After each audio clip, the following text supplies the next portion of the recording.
जय माता दी दोस्तों। हम सब जानते हैं माँ वैष्णो देवी के बारे में। माता वैष्णो देवी पहाड़ों पर वास करती हैं। आज मैं आपको उन्हीं के कुछ एक चमत्कारों से अवगत करवाऊंगी, एक अच्छी सी रोचक कहानी सुनाऊंगी। तो इसलिए welcome back to my channel. आप सभी का स्वागत है मेरे इस चैनल पर। और बिना टाइम वेस्ट करे चलिए शुरू करते हैं। माता वैष्णो देवी का दरबार हिंदुओं का प्रमुख धार्मिक स्थल है, परंतु माँ के दरवाजे सबके लिए खुले हैं। सब वैष्णो देवी की कहानी जानते हैं, हमने अपने बड़ों से सुनी हुई है, पर कहते हैं कि वो ही भक्त वहाँ पहुँचते हैं जिन्हें माँ बुलावा भेजती है। और मैं सच्चे मन से अपने बुलावे का इंतज़ार कर रही हूँ। कहते हैं यहाँ भक्त रोते रोते आते हैं और हंसते हंसते जाते हैं। हाँ, अब यहाँ रोने का मतलब ये नहीं कि ज़बरदस्ती आते हैं। रोने का मतलब अपने दुखों के निवारण के लिए माँ के दर्शन को पहुँचते हैं, श्रद्धा, विश्वास और एक आस के साथ। बदले में माँ सबके सारे दुख हर लेती हैं और उनकी झोली खुशियों से भर देती है। चलिए इसी बात पर एक ज़ोरदार जयकारा माँ का लगाते हैं और साथ में बोलते हैं, बोलिए सांचे दरबार की जय, जय माता की। शायद आप लोगों ने धीरे बोला, मुझे सुनाई नहीं दिया, तो ऐसा करिए नीचे कमेंट बॉक्स में लिख करके मुझे अपनी हाज़िरी का जवाब दीजिए। ओके, तो मैं आज आप लोगों को माँ के कुछ चमत्कारों से अवगत कराऊंगी। कुछ मतलब बहुत सारे तो नहीं हो पाएंगे, सबके अपने अपने एक्सपीरियंसेस होते हैं।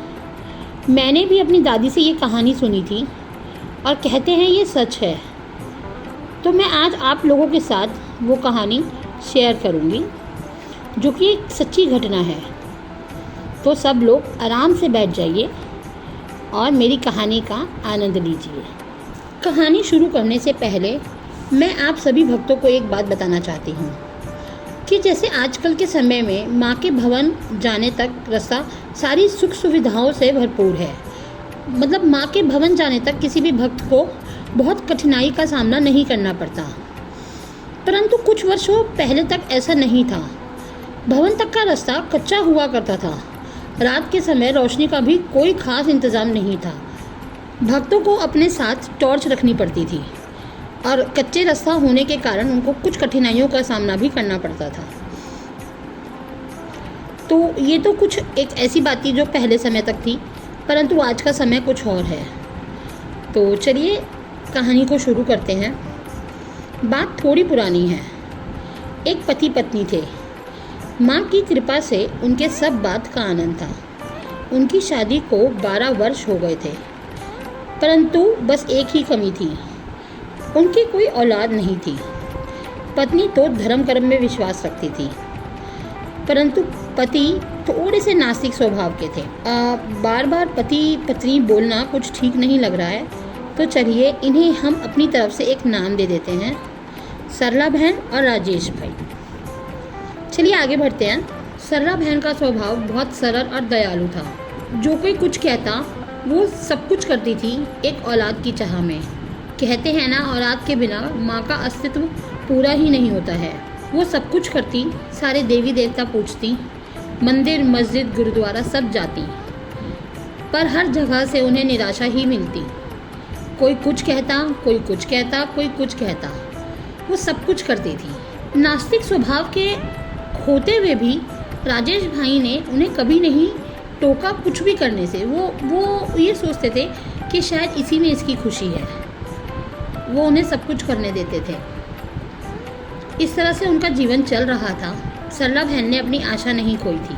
सरला बहन पूजा पाठ करने वाली औरत थी। इन्हीं सभी चीज़ों के चलते माँ के पावन नवरात्रे आए। सरला भी हर वर्ष माँ के नवरात्रे घर रखती थी, परंतु वो पूजा पाठ तो करती थी, व्रत नहीं रखती थी। 2 दिन बाद से नवरात्रे शुरू थे। नवरात्रों की सारी तैयारी सरला बहन ने कर ली थी और घर का काम निपटाकर सरला बहन को थोड़ी थकान फील हुई और वो दिन के समय में सो गई। लेटते ही उनकी आंख लग गई और स्वप्न में माँ ने उन्हें दर्शन दिए और कहा, स्वप्न में स्वयं भगवती ने दर्शन दिए और सरला से 9 देवियों के पावन व्रत करने की सलाह दी, जिसे सरला ने सहर्ष स्वीकार कर लिया। आँख खुलते ही उसने अपने स्वप्न को याद किया और निर्णय लिया कि वो अब की बार 9 व्रत अवश्य करेगी। उसने बड़ी श्रद्धा से व्रत किए, माँ की पूजा आराधना की। नवमी के दिन माँ की पूजा करके छोटी छोटी कंजकों को हलवा पूरी से जिमाया, माँ का भरपूर आशीर्वाद लिया। सब करके उसे बहुत खुशी और सुकून मिल रहा था और माँ की कृपा से पूरे 1 महीने में उसे माँ बनने की खुशखबरी मिली। उसने शत शत बार माँ को प्रणाम किया। राजेश भाई भी यह खबर सुनकर फूले नहीं समा रहे थे। राजेश भाई ने सरला बहन का बहुत ध्यान रखा। माँ की कृपा से 9 महीने कब निकल गए पता ही नहीं चला और सरला बहन ने एक स्वस्थ बच्ची को जन्म दिया और उसका नाम माँ के नाम पर ही वैष्णवी रखा। बच्ची को पाकर दोनों पति पत्नी बहुत खुश थे। सरला बहन ने मन्नत मांगी कि बच्ची के 1 वर्ष के हो जाने पर वह सह परिवार माँ के दर्शन करने वैष्णो देवी आएंगी। वैष्णवी के साथ साल भर कब निकल गया पता भी नहीं चला।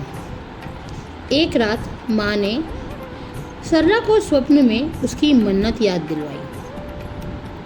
सरला ने अगले दिन अपने पति से अपनी मन्नत और स्वप्न के बारे में सारी बात बताई और सरला की बात सुनकर राजेश भाई दर्शन करने के लिए तैयार हो गए। समय बीता और वो दिन भी आ गया जब सरला बहन वैष्णवी को लिए कटरा पहुंच गई। पहुंचते पहुंचते उन्हें लगभग शाम हो गई थी। राजेश भाई के मन में थोड़ी सी शंका थी। वो चाहते थे कि अगले दिन तड़के सवेरे से चढ़ाई शुरू करें। भवन तक का रास्ता कच्चा व थोड़ा कठिन हुआ करता था और राजेश भाई बच्चे के साथ कोई खतरा मोल नहीं लेना चाहते थे। परंतु दूसरी तरफ सरला बहन रात को ही चढ़ाई शुरू करना चाहती थी और जल्द से जल्द माँ के दरबार पहुँचना चाहती थी। उन्हें माँ पर पूरा भरोसा था। सहमति अनुसार उन्होंने रात को ही यात्रा करना प्रारंभ कर दिया। दोनों पति पत्नी अपने बच्चे को लेकर माँ का जयकारा लगाते हुए चढ़ाई कर रहे थे। दोनों में जोश की कोई कमी नहीं थी। चाहे रास्ता कितना भी कठिन था, पर माँ का जयकारा लगाते ही सब सरल हो जाता था। अब रात बहुत हो चुकी थी। चारों तरफ अंधेरा था। एक तरफ खाई और एक तरफ कच्चा रास्ता और साथ में पहाड़ी रास्ता। बहुत कठिन चढ़ाई थी, पर कहते हैं ना, अगर मन में आस हो तो माँ सब काम पूरे करती है। दोनों आगे बढ़ रहे थे। कुछ ही दूरी पर सरला का पाँव एक बड़ी सी चट्टान से टकराया और उनके हाथ से टॉर्च और छोटी सी वैष्णवी पता नहीं कैसे फिसलकर नीचे खाई में जा गिरी। यह देखते ही सरला बहुत जोर से चीखी, पर फिर वो बिल्कुल चुप हो गई। राजेश भाई ने व अन्य कुछ लोगों ने बहुत खोजा, पर इस घुप अंधेरे में कुछ भी दिख पाना संभव ही नहीं था। सभी लोगों ने इस समस्या के आगे अपने घुटने टेक दिए। सभी ने राजेश भाई को समझाया कि हार मान लो, परंतु उनके ऊपर तो जैसे बिजली ही गिर पड़ी हो। उनका रोना रुक ही नहीं रहा था। और दूसरी तरफ सरला बहन बिल्कुल चुप थी। उनके तो आंसू ही सूख गए थे। उन्होंने राजेश भाई को भी समझाया कि वो माँ पर आस्था रखें। शुरू में तो राजेश भाई को बहुत गुस्सा आया, पर सरला की हालत देखकर उनके मन में भी आस्था की एक ज्योत जगमगा उठी।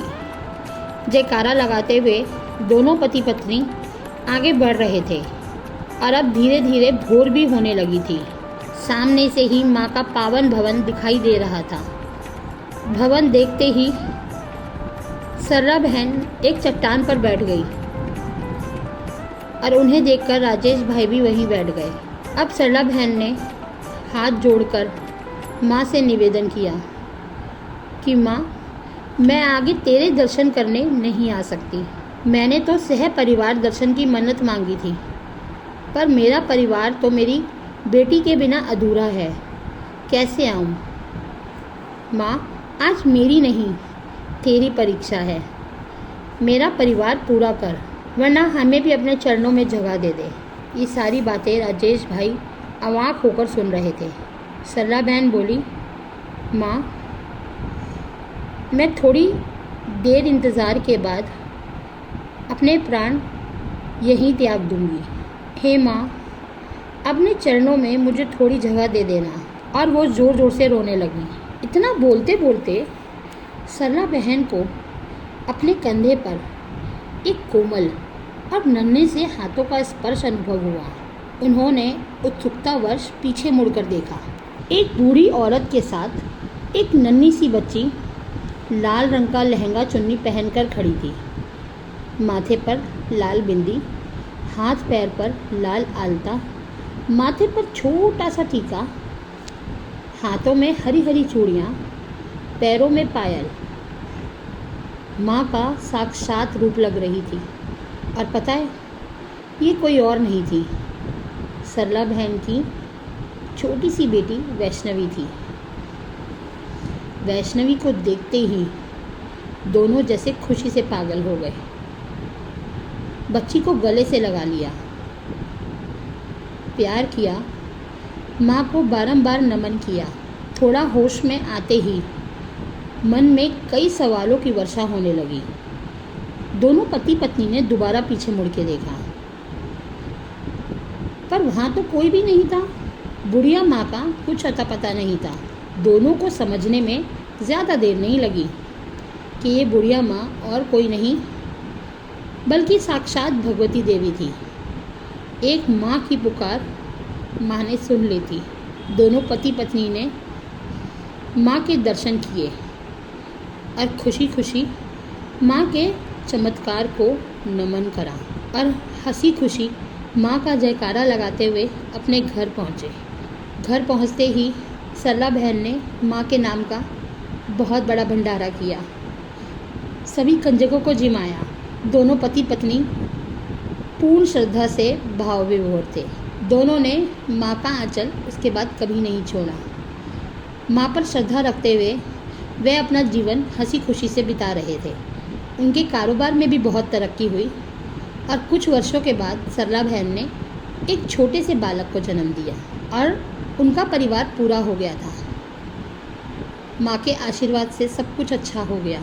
कहते हैं ना, अगर माँ पर सच्ची श्रद्धा रखो तो माँ कभी कुछ गलत नहीं होने देगी। उम्मीद करती हूँ आप लोगों को यह कहानी अच्छी लगी होगी, और सच में अगर अच्छी लगी है तो प्लीज़ नीचे कमेंट बॉक्स में कुछ भी मत लिखिएगा, सिर्फ एक बार जय माता दी ज़रूर लिखिएगा। चलती हूँ, दोबारा मिलूँगी नई कहानी, नए आराध्य पर पुरानी मैं, और एक पॉजिटिव नोट के साथ वापस से इसको यहीं ख़त्म करती हूँ। कहते हैं रास्ता कितना भी कठिन हो, पर परिश्रम करने वाले की और श्रद्धा रखने वाले की कभी हार नहीं होती। मैं वापस से बोलती हूँ, मैं श्रद्धा में विश्वास रखती हूँ, अंधभक्ति में नहीं। चलिए इसी के साथ एक जोर से जयकारा लगाते हैं माता का। मेरे साथ बोलिए, सांचे दरबार की जय। जय माता दी। मैं आप लोगों से मिलती हूँ next time. Till then, bye.